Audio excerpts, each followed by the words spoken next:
Hello everyone, welcome to Meshery Build and Release call. This call takes place bi-weekly, so every other week. And before we start going with our agenda items, I have given the link to the meeting minutes in the chat. Please add a name there. And so before I start, I think I'll start the call because we're already 5 minutes after, so folks can join as the call progresses. And today is a fairly short call. We have few things to discuss, few things on our plate. Maybe some few people can get new items assigned to them. And before we start uh, with the regular call, it would be good to have introductions. So I guess Vivek, I know Vivek and Karan. I guess Santosh, it's your first time on the call, right? Yes, it's my first time on the call. I'm a newbie to the community. So, hey everyone, I'm Santosh. I'm pursuing my bachelor's in Satyabama University here in Chennai, and I'm in my third year. Uh, Currently pursuing my bachelor's in the stream of CSE. So I found Meshery in the GSOC community list. So I thought it was a great community, so I just joined up so that I can get started with contributing to open source. Okay. And what's your preferred tech stack, or what do you usually work in? So yes, I've worked with React a bit, but when it comes to contributing to Meshery, I would like to get started with contributing to CLI, just to get knowledge on how to work with CLIs and stuff. Mm-hmm. Okay. Yeah. So I've been Okay. going through the docs, like how do how Meshery CLIs are built, and so that I can start contributing to CLIs. Okay. So okay, thanks for that introduction. There was a recent issue that I created, which was user friendly, and I think I assigned it to someone, but that someone already has a lot of other things on their plate as well. So I'm thinking to reassign it to you if you're interested. I'll talk about that issue in a few minutes. So if you're interested, because that's kind of like that's not related to CLI actually, but it is related to Golang and. And yeah, when it comes to Golang contributions, I think CLI is a way to go. And other than CLI, there are parts in the server where we have inconsistencies at few places. So you can contribute there as well. In CLI, we have unit tests and integration tests. And sometimes those tests fail, like it was failing yesterday. And I think these were recently fixed.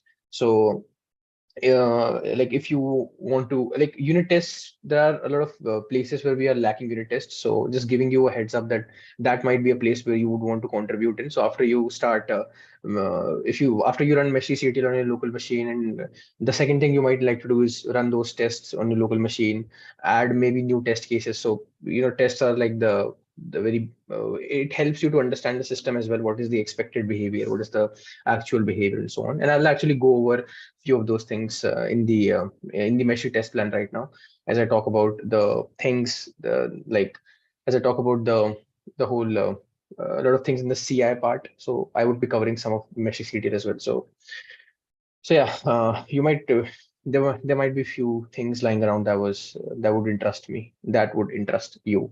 Sorry. Uh, Sure, Ashish. Yeah. okay. Uh, Karan says it was me. Give me some context. What did I say? Regarding what? It was regarding one of the issues that you were mentioning. You assigned me and Harikrat the Mesh UI issues. Oh, That those were the one Meshy. that you have broken down into multiple parts. Yeah. Yeah. That was the Meshy UI issue.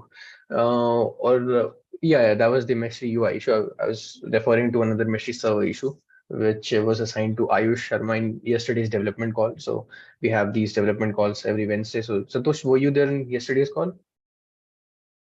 Yeah, I was there in yesterday's call. Yes. Okay, cool then.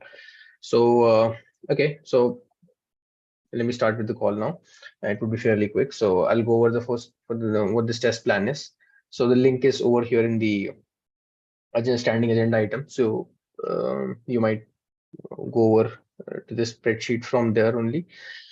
So this is the spreadsheet. There are a bunch of spreadsheets inside of this spreadsheet. So one is this one, and the other one is this automated tests and builds. So if you want to know what workflows, because inside of Meshery you have adapters as well as operator, mesh sync, Meshery server, and Meshery CLI both are inside Meshery/Meshery.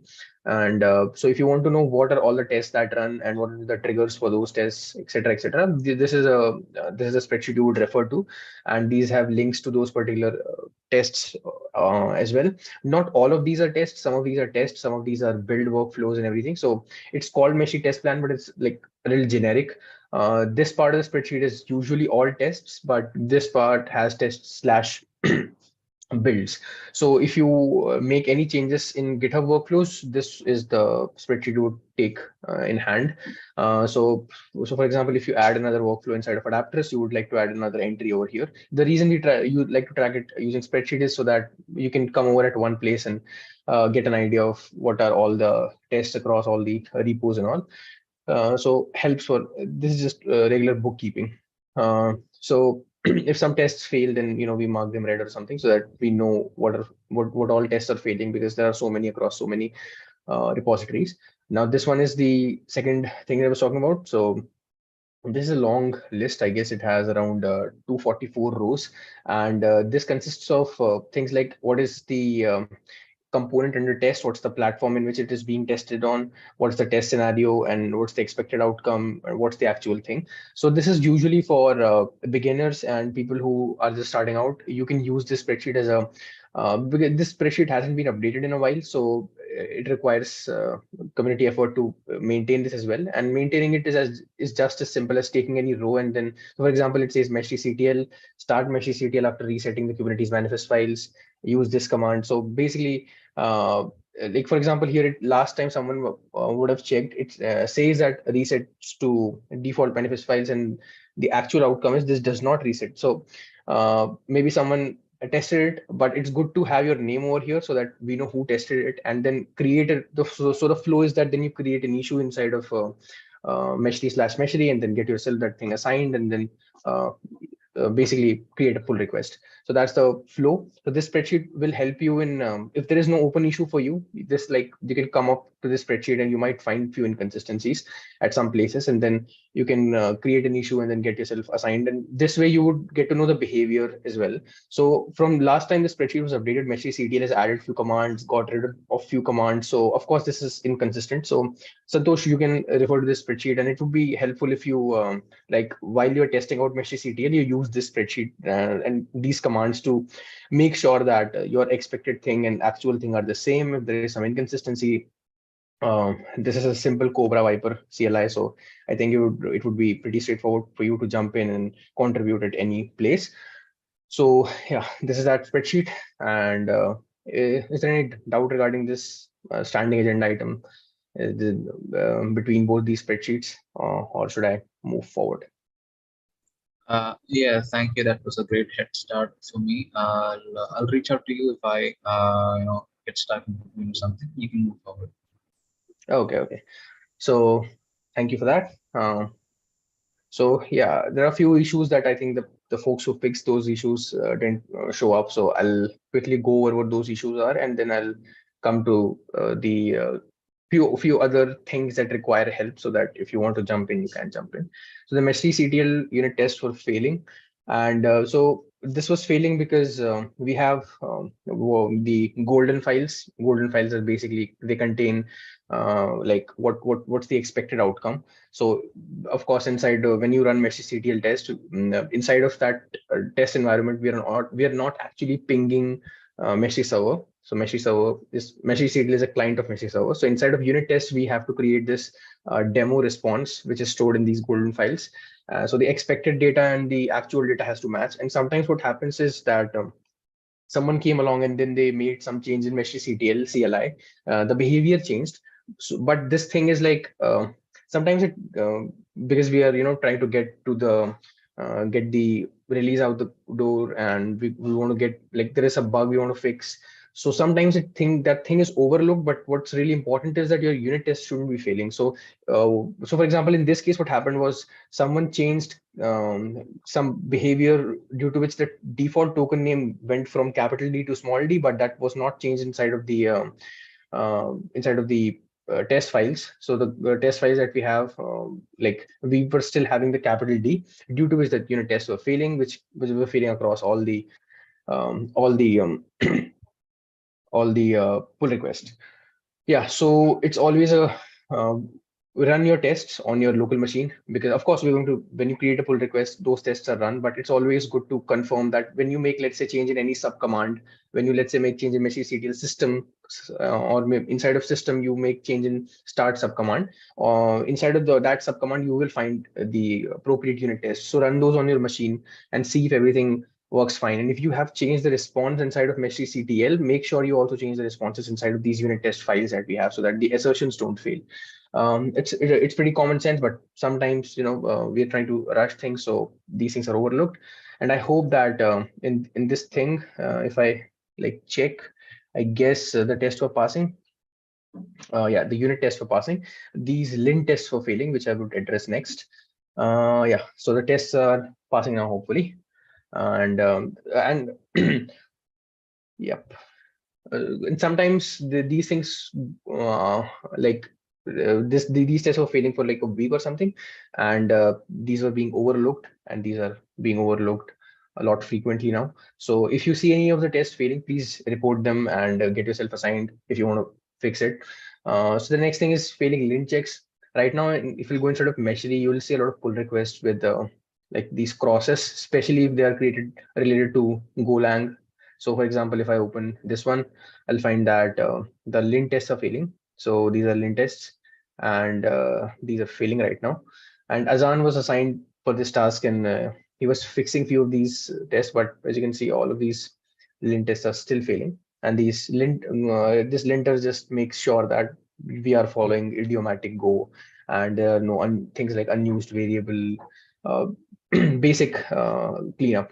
So maybe the environment that we use inside of, if you'll go inside of this workflow file, you'll find that we use Golang CL lint, and instead of arguments, we do not give it a particular check to skip. So if you'll go inside of this particular GitHub action, what you will find is that you can actually pass it. There are optional flags over here in which you can pass what particular things to skip. So in other repositories as well, we have like few cases where so for example, this is a common linter error that you cannot use a variable inside of HTTP GET, which is because that can be used to for if someone can easily find an exploit and use that variable to inject something and make third party API calls through our server. So that can happen. But sometimes we know for a fact that the user wouldn't be able to do that because of so and so mechanism, but the linter will still throw an error. So in that case, there is a way to ignore those things. I cannot find it right now over here, but there are actually flags to skip those.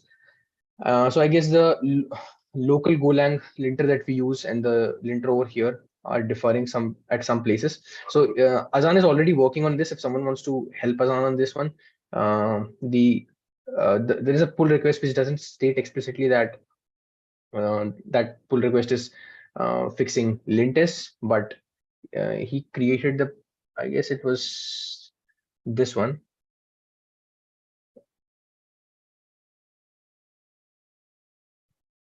Yeah, I don't think it is this one. There's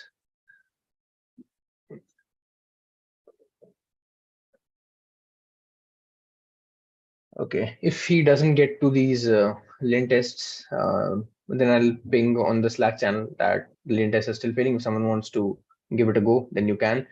You can download linter on your machine using there are a bunch of tools. You can use Go directly, or you can use Brew or APK. Its binary is available. This is the particular action that we use across all our repos. So yeah, you can contribute here by fixing the lint tests, which are still failing right now. I'll take that up if no one does by tomorrow, if so that we can have these tests fixed. Azan is not here, otherwise, yeah. So going back to the next, so I'll first skip over to this item if someone wants to take this up, because this is help required kind of a thing. Okay, so I'll go. I mean, haven't this is pretty bad. I haven't described this thing. I procrastinated that I would, but I didn't. So now I'll describe it, and before closing the tab, I'll make sure that I describe what's actually required.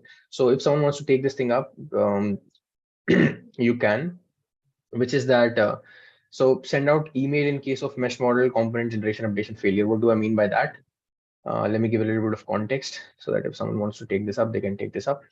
If people are watching this recording later on, again, if you want to take this up, this is the context. The context is this, that we have a workflow, which is over here, I guess, integrations, I guess, generators. Yeah, this is the one. So, so this is a workflow that is actually being updated right now. But what this workflow essentially does is it it runs inside of scripts directory inside Meshery. Inside of Meshery, there is a scripts directory where we have this component generation directory, and it goes to that component generation directory and just runs the main.go. That's it. And the job of that main, so that whole Go file is just like a bunch of hacky bash scripts. So instead of using this bash scripts to do it, because I was more comfortable in Golang, and I think Golang is just as flexible. You can write better bash scripts in Golang. So that's just like a script. On all it does is it goes to Artifact Hub, and it scrapes all the um, uh, important models from there and generates.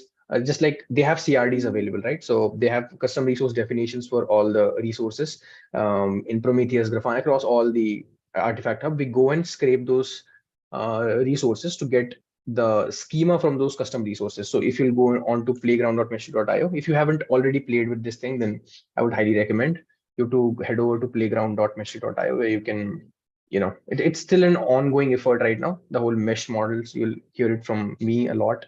And right now there is a ongoing ask, I guess. So if you are into UI, I guess it's inside of Mesh, the UI channel. Yeah, this particular task. Design configurator should use mesh model components. So we have two UI clients for Meshery server. One is Mesh Map, which is a private repository, and the other one is Mesh UI.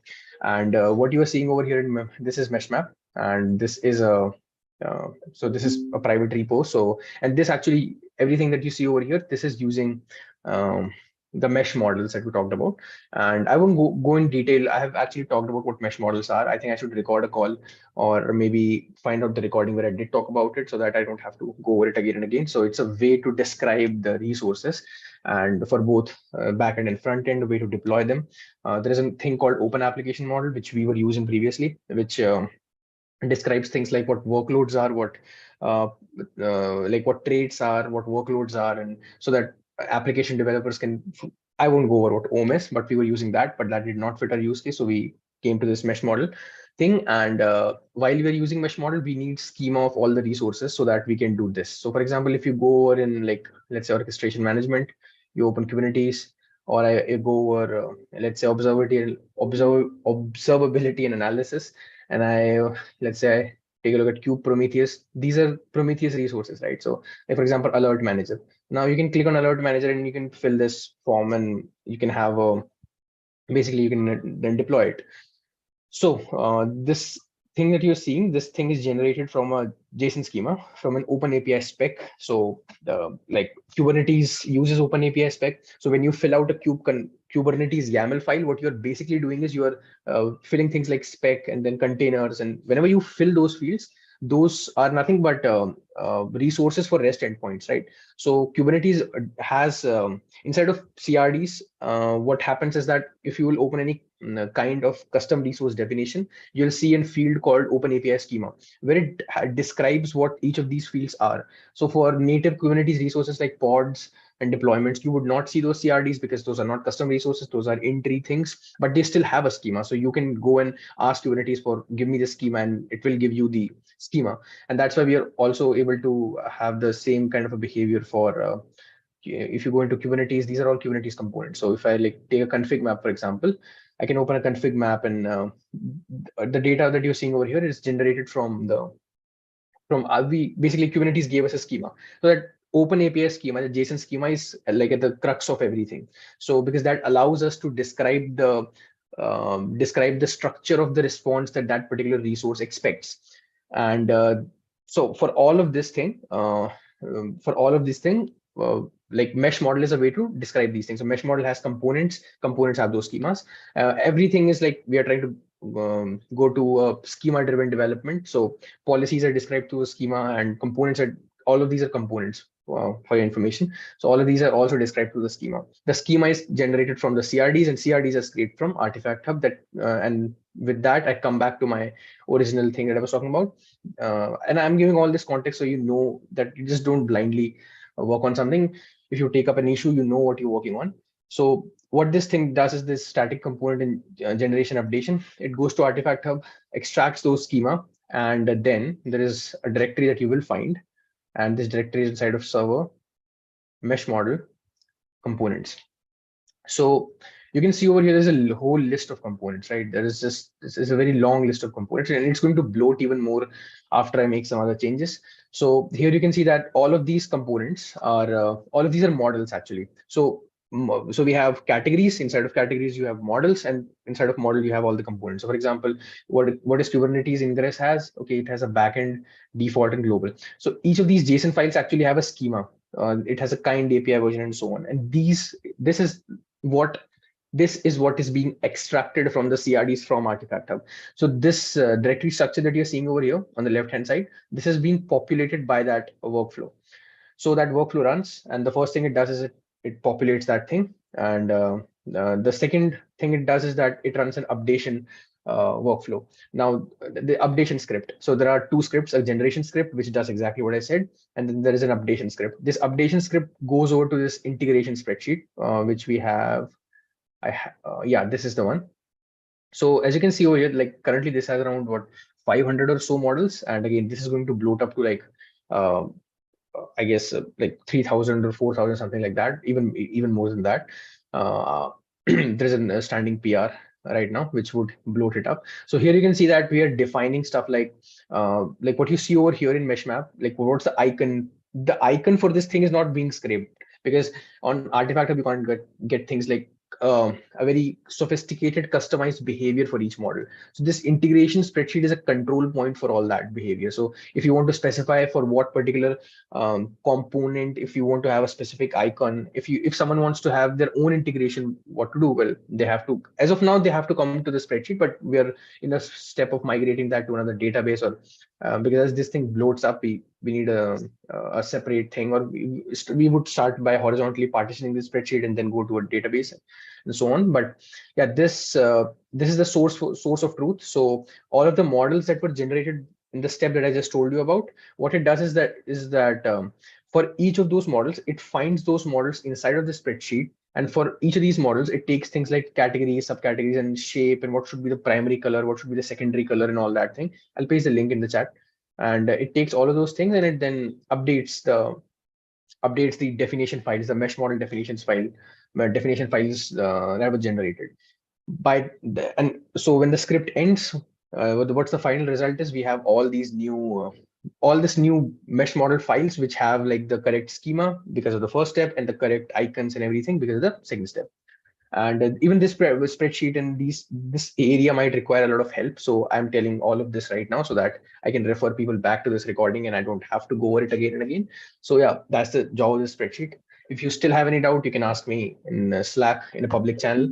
I'd be happy to answer any questions. Which brings me back to this particular issue. So in this thing, you can see that there is no, what if this step fails? So if this step fails, let's say that it tried to run the generation binary and it failed, it would fail, and then we wouldn't know because this is a cron job. So we want for it to run every 24 hours. We want it to keep generating components for us. And right now there is no way to well, there is no way to notify anything.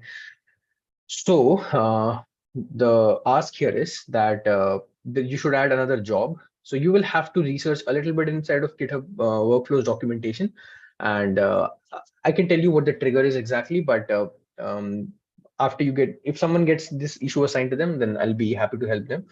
So the what you would need to essentially do is, if this particular job fails at any of these steps, make sure to run another job, which is notify job, and there are a bunch of GitHub actions available for that. You can just use that GitHub action. I'll also put a link to that GitHub action in Slack. So if this particular job fails, make sure to send out a notification on maintainers at Meshery.io that, hey, this particular component generation failed, come and do something about it. So that has to be added as another job. I think the only reference that we have right now is inside of a private repository. That shouldn't be the case. So for all the important workflows, we would need to have this thing where we would want to send out mails. So if you want to jump in GitHub workflows, this is one issue that you can take up. Again, the link is here, so you can get this issue assigned to you, and you can maybe within a week, if you can progress on it, then it would be good, because it's not that urgent. There are other items as well, but within a week, if no one takes it up, then I'll do it. So yeah, so that was about this particular task. And okay, so now if you does anyone have any questions right now?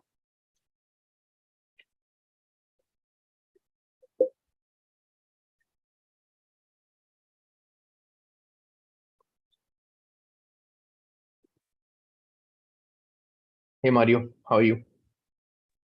Hi. Hi all. Doing great, thank you. How about you guys? Yeah. Hello, Ashish. Yeah, Hello. go ahead, Vivek. I had just a question on this, the recent task you just mentioned. I like, if I'm just getting started with, Go stuff, can I give it a go? I mean, the issue you mentioned. Are you talking about the email thing? Yes, email thing, yes. Okay, for this you don't need any Go.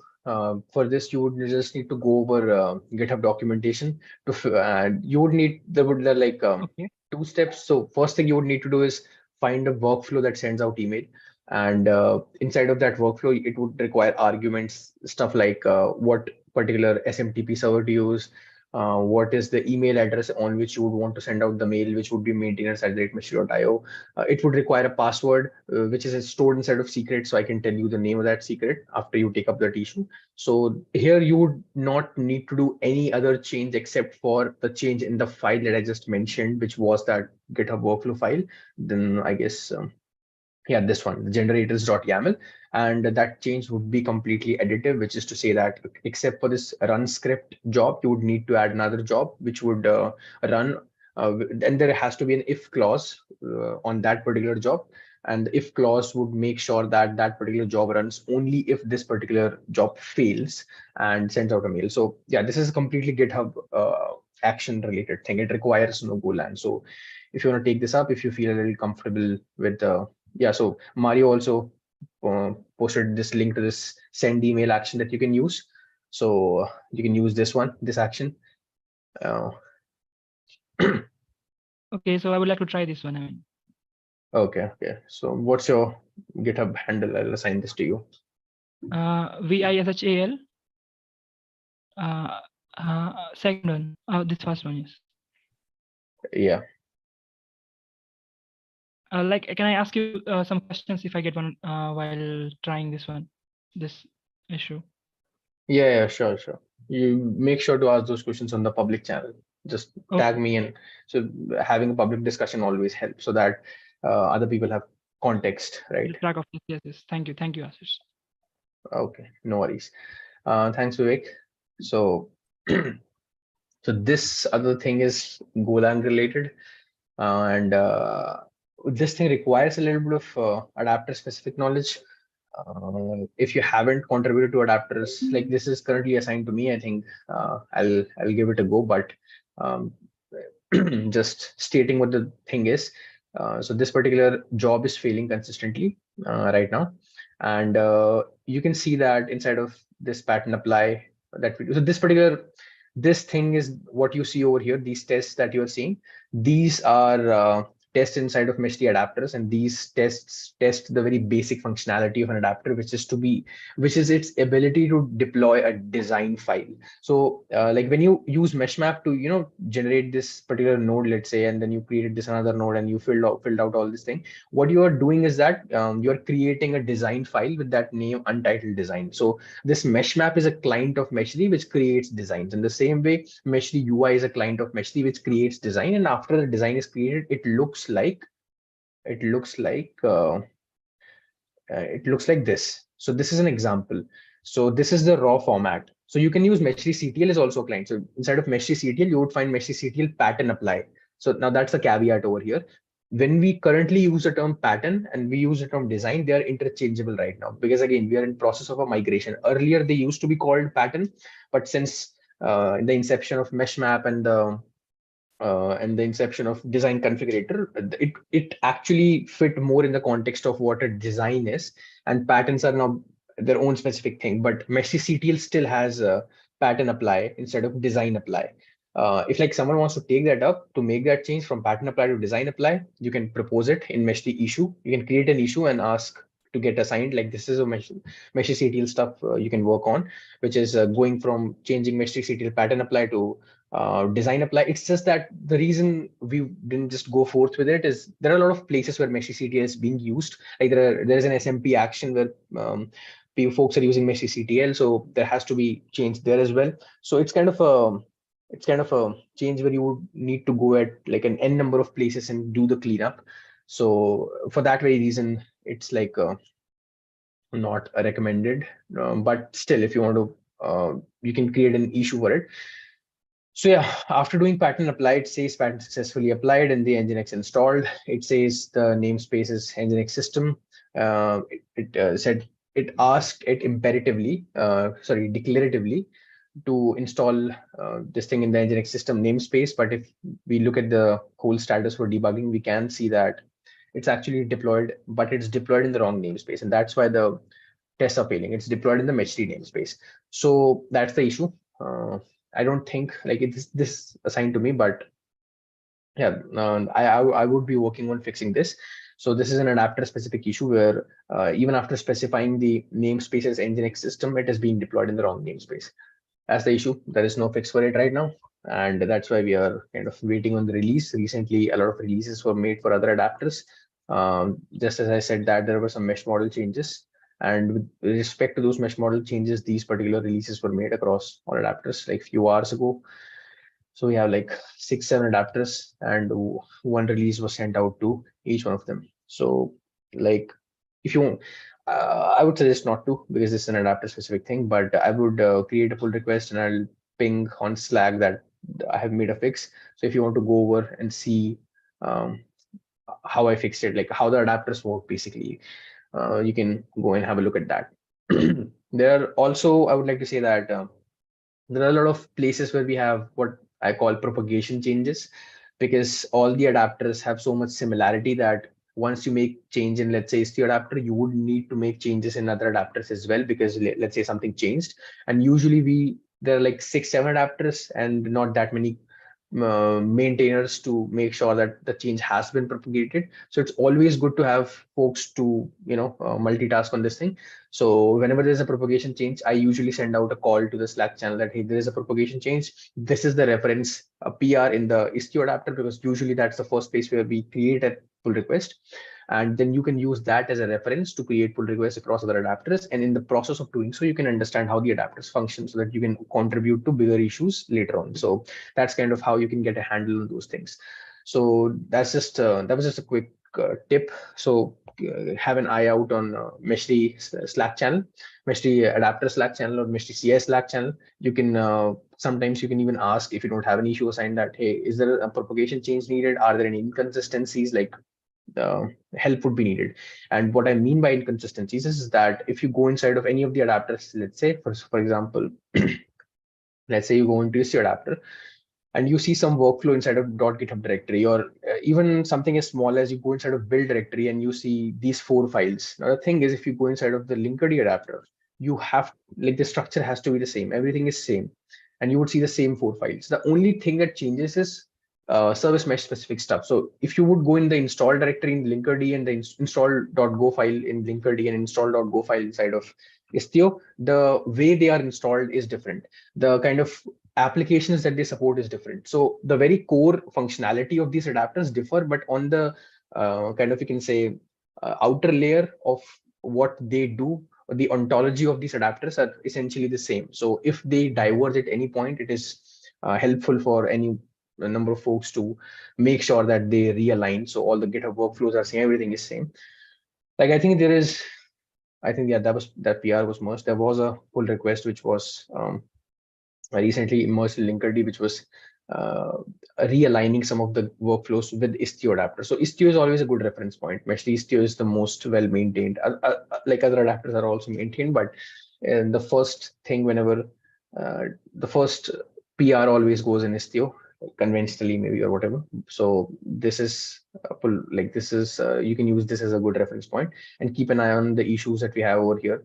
So for example, this one, this one is something that I won't talk about this one right now because there is one change ongoing, and but yeah, this is also a propagation change, and there will be a PR in Istio, Meshery Istio, for this particular issue, and then again we would need propagation changes across all. So yeah, so yeah, and that's my 2 cents on how you can start contributing to adapters and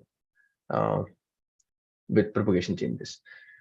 So the last item that I wanted to cover was my own item, which was this updating integration. So I'll stop again if someone has any questions regarding what I said, and then I'll start talking about this component generator workflow.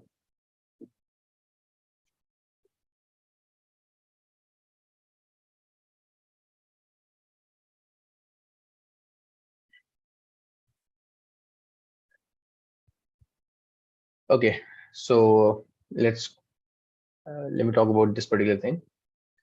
So I talked about the integration spreadsheet, right? So this is the integration spreadsheet, and so as I said, that this integration spreadsheet scrapes things from Artifact Hub, and Artifact Hub has a lot of duplicates. So you can have a Prometheus chart inside of Artifact Hub, and someone else can also have a Prometheus chart, and some other person can also have a Prometheus chart. So if we go to Artifact Hub as a single source of truth, let's say in this case, and we can go to any number of sources of truths, which currently so happens to be Artifact Hub. Tomorrow it can be GitHub, and anyone who wants to give us their CRDs, anyone who wants to basically give us a schema, we can support it. So inside of Artifact Hub, there are a lot of duplicates. So there is a PR for this thing, this particular PR. And there are a few changes that I haven't pushed in this PR, but what this PR does is it makes some changes in the original component generation workflow that I talked about. And the first thing it does is that it, like I said, that whenever components are generated, they are added inside of Meshery. And then component updation uses the integration spreadsheet to populate some of the fields. Now, with this change, what will happen is that in the first step, yes, the components would be generated and will be pushed inside of the mesh models directory inside of Meshery. And also what we would do is, if there were some new components that were found, let's say, and those components were not already present over here in this spreadsheet would be populated. So right now it's like 581, but after I will run this thing for the very first time now, it would like completely bloat up, and it would bloat up to, I would say, even 30,000, because there would be like 5 or 10 components on average each model, and there are like 10,000 or models or something. I guess like 6,000, at least 5,000. So multiplied by tens of 5,000. So this spreadsheet is going to bloat up, and that's why I said that we would need to horizontally partition this spreadsheet and have multiple spreadsheets so that the browser don't break for people.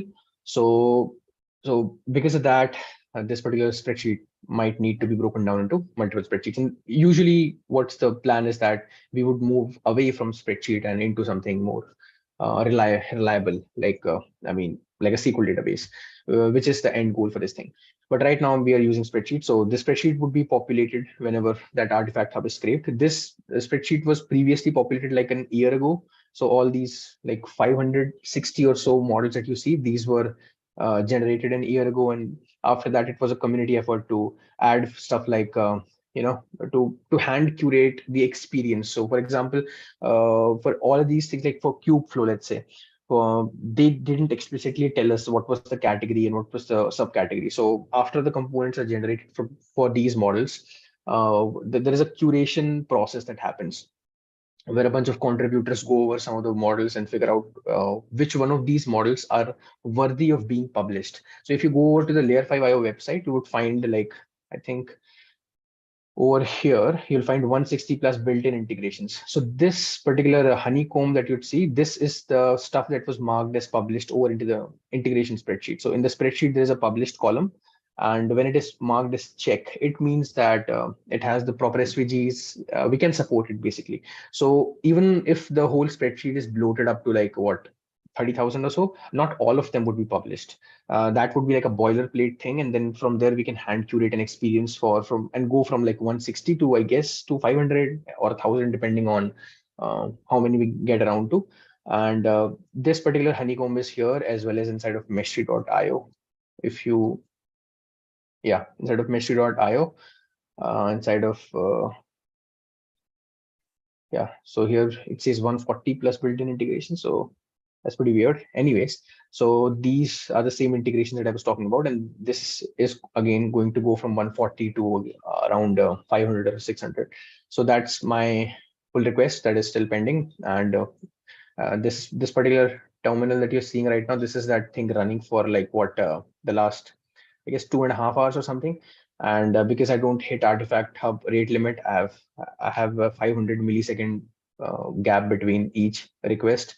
So that's why it'll take around 4 hours or something. And because this thing is a one-time chain thing, because next time the workflow would run, it wouldn't scrape the entire artifact hub. It would only look for the new components. And this is the first time I'm generating, so that's why it's taking that long.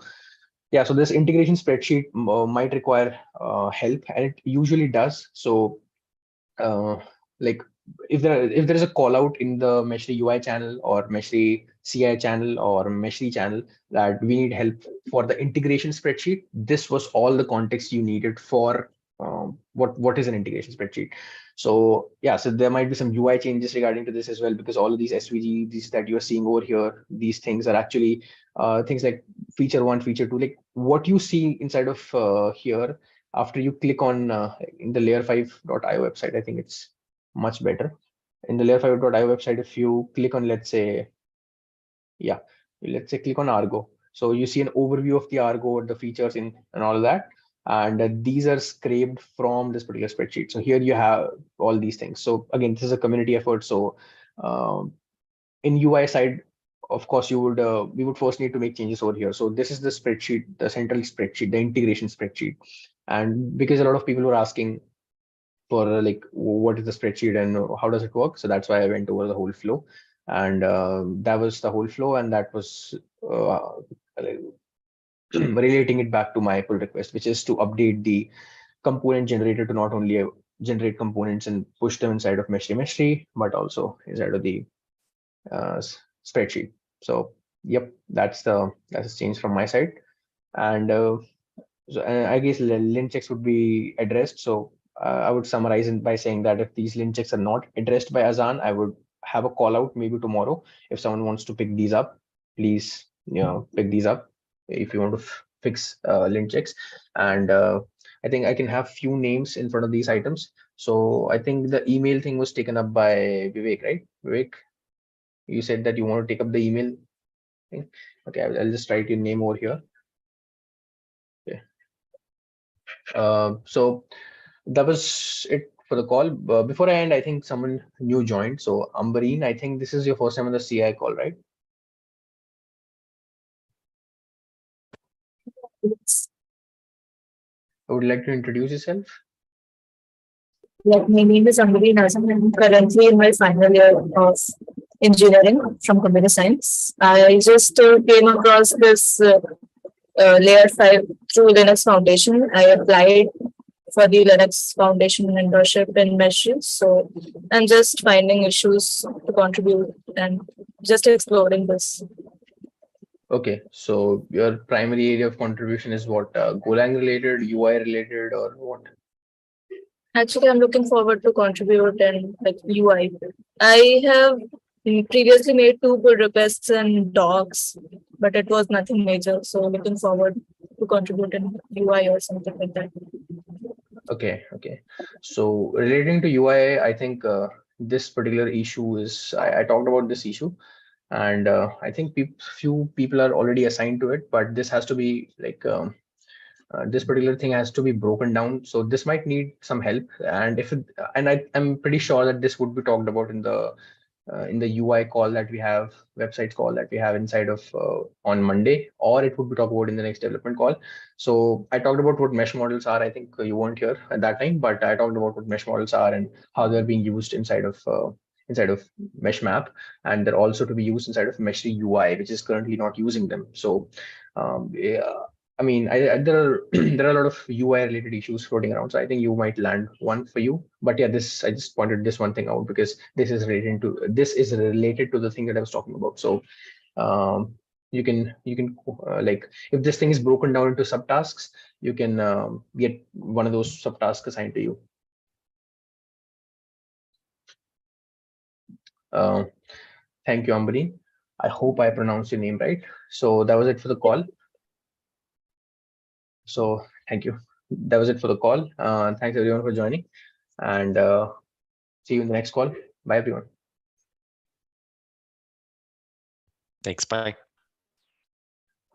Bye. Bye.